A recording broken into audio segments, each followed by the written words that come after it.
Dr. Stanley I. Wolf, and I'm a physician, and my rank was at the Chosin Reservoir, was a Lieutenant JG in the U.S. Navy Reserve. We were receiving, in our aid station, we were receiving mortar fire, and that was about every day that would happen.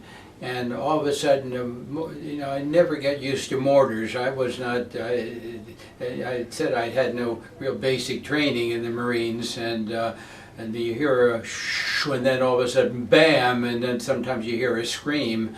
And so mortar hit right next to our aid station, and next thing I know, I'm bleeding in my left arm, and I had a little piece of shrapnel that entered into it.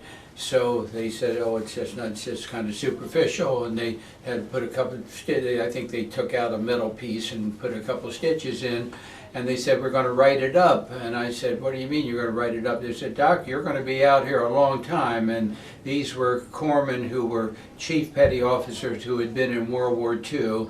In World War II, they had a point system, so that you got a certain number of points, you were able to be rotated back to the States, and until then you were out there and stayed in combat. So I was accumulating points, and they put it down, and in any event, I ended up, when on the way back home, I got to Pearl Harbor, and they awarded me a Purple Heart for that. Well, what happened was when my parents got a call from the reporter from one of the Washington Post, I think, how badly was your son injured? And they had no notice whatsoever. And next thing you know, they called to me and they said, Doc, how are you? And I said, I'm cold.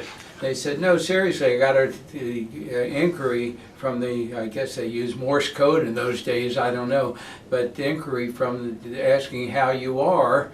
And I said, well, I don't know what that's about, but tell them I'm homesick and I'm cold. Aside from that, I'm fine.